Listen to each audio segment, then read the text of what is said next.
Great. Thank you very much. It's a pleasure to be here. I'm going to be less technology-oriented than the last presenters. I'll be talking about innovation in general, and especially in the banking industry and retail banking. But of course, it's also some of the lessons we've learned in the last decade would apply to other sectors as well.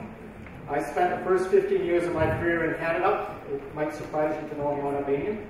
I worked mostly in financial services and telecommunications, where technology was always a challenge.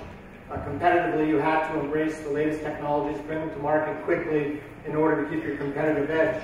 The last 16 years, I've been working in developing markets in the Middle East and Eastern Europe, and it's been a very different experience. You're not, at the beginning at least, you're not bringing the latest technologies ahead of your competition. You're bringing tried and true technologies from more advanced markets to this market and trying to get people onto it so that you basically bring them forward and catch up to the other markets. 11 years ago, I joined Raiffeisen Bank here in Albania. I came here in 2004, and I had a kind of a unique opportunity. After 3 years, I left Albania and went to Ukraine to work for Raiffeisen, and then came back at the end of 2009. And what I found interesting about it was the first 3 years, I felt the change here was so slow, and I hear a lot of people say that even since I've come back the last 5 years. But when you go away for 3 years and come back, it's unbelievable the change that this country is going through. And I think it's every day there's incremental change. And so when you live here, you just see very small changes. And I hear my colleagues, Albanian colleagues especially, always lamenting that change is too slow. But in fact, it's going very fast, and it's going to go faster. And of course, it's fast in developing markets because you're doing a lot of catch-up. So you can go a lot faster than the developed markets in terms of new technologies. I'll see if this works.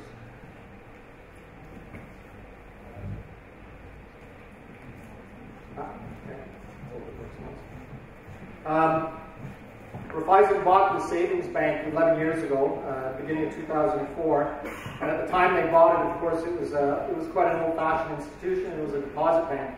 In the last 11 years, we've turned it into quite a modern, universal bank, and I represent retail. And so we brought a lot of new things. We brought a lot of new things to our bank. We transformed our bank from a very old-fashioned savings bank into the modern bank it is today. But because of our size, we were the biggest bank in Albania at the time. We also helped transform the market. So it's quite a fascinating thing to be able to participate in something like that. And it's not just that we brought new things to this market, but also that we had the power, the marketing budgets, the sales and distribution channels, the biggest branch network in the country, the salespeople, to actually drive that change through to the population. And that's really going to be the theme of my short presentation. Is innovation is about technology and new ways of doing things, but it's also about bringing the customer along. When I look back at the last 11 years, I can really look at it in 3 different types of innovation: no tech, low tech, and high tech. No tech, I mean things like bringing management practices, customer service, modernizing branches, marketing programs, bringing a different way of doing business. And when we did that, we basically transformed the way our customers looked at retail banking and how they saw retail banking fitting in their life and how they used retail banking. When I talk low tech, it was things like working with the government to introduce salary processing through the banks instead of receiving it in cash, ATM networks, plastic cards, and POS. And of course, these were existing basic services in other countries that we brought to this country, but it created a huge transformation of how people did retail banking here. And then now in the last 5 years, we've been much more into higher tech changes, which I'll talk about in a few minutes. But first, I want to talk about the people part of innovation. As this country is moving faster and faster towards catch-up, it also starts to get into the new technologies. And what we've seen as we've introduced basic changes, more intermediate changes, and lately higher tech changes, is that the adoption by the consumer is less and less. So they're not keeping pace with the number of changes that we're bringing to banking, and I assume that goes for other sectors as well. So really what it means is when we're innovating, we don't just innovate with technology, we have to innovate our customers, we have to innovate the people, we have to bring them up to speed, we have to get them comfortable with using things. One of the things I've noticed since I started working in developing countries is that in Canada, we would look at customer demand and we would try to beat the competition in providing the solutions for that customer demand in a better way and a cheaper way. But when you're in developing markets, you realize often there's no demand for what are expected services in other markets. There are needs, but not demands, and that's because people don't know what they're missing. They've never had experience with some of the newer solutions. So when you come to markets like a developing market, it's important that you understand the needs, you look at the technologies available, you choose the best ones for where the market's at, but then you have to create the demand before you get your business. So you have to teach people what the solution is, you've got to make them aware of their needs. Albanians are quite used to dealing with the status quo and accepting life as it is. So you have to show them how life can be better and how our solutions can bring them forward. So it's very important to continue to do that. So as an innovator, you really need to understand when to invest in technology, when to invest in education of customers. In 2005, we had our biggest change in this market.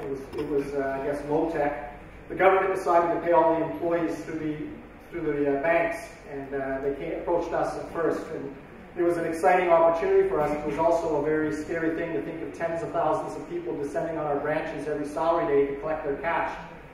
At the time, there was probably about 4 or 5 ATMs in the country. American Bank of Albania was the one that was bringing these things in, but they weren't big enough to really do a big distribution of it. So rather than dealing with the crush at our branches, we within months built a network of ATMs all across the country with 60 locations to begin with. Now we're over 200. And we also managed to get 50,000 debit cards into the hands of some of these government employees. So we thought the job was done, but it wasn't even started yet. They all came to the branches to collect their cash anyways with their debit cards.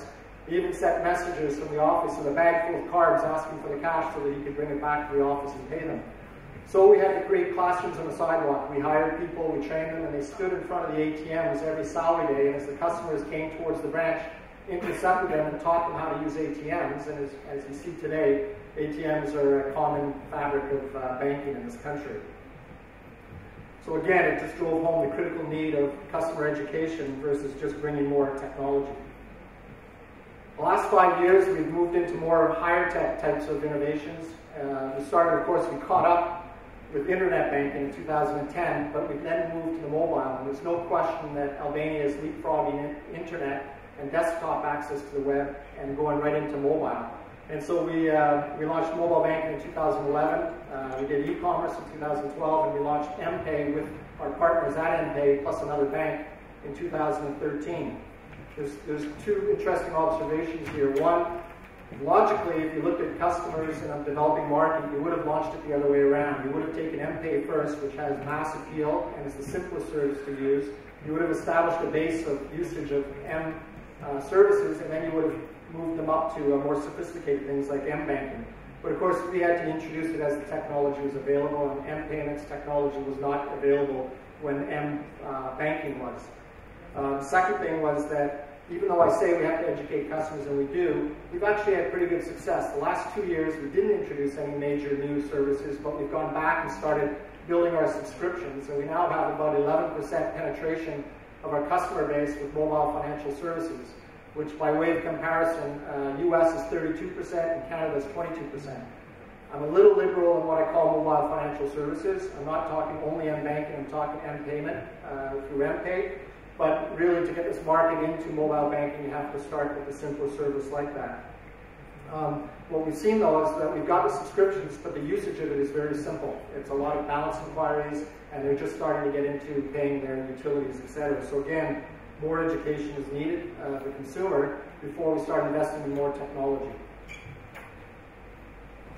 Going forward, we see the pace of change will just accelerate. The types of change will be more technology-oriented, and the customer has more chance of getting lost. We're seeing things that were talked about back in the late 90s, convergence of telecommunications and financial services. M-Pesa was launched last week. We're working with them, but it's Vodafone that brought that here. M-Pay has been around for 2 years. So we see this convergence starting to happen. We also see mobile being the cornerstone of future developments in banking, in digital banking. The economic development will bring things on faster, and the catch-up will continue. So really what we would say to the market makers and market shapers here, which would include regulators, government, suppliers, mobile operators, banks, is that we really need to get in behind customer education and make the customer familiar with the new services that we're offering and to accept them and start to use them. Otherwise, all of these investments in platforms really are wasted if people aren't using them. So with that, I'll leave the last word, which is no matter what you do in innovation, and it's driven home to me working in these developing markets, it's still always about people. And if you leave the people behind, all the technology that you bring to the market means nothing. So for sure, we're going to continue to innovate in retail banking. We're going to continue to launch new mobile-based services for banking, but we're also investing more and more into education. And again, I would urge all our partners and NGOs and anybody else that wants to help this market to advance to please consider investment in customer education, awareness, and familiarity, as well as in technology. Thank you very much for listening to me, and enjoy the rest of the afternoon.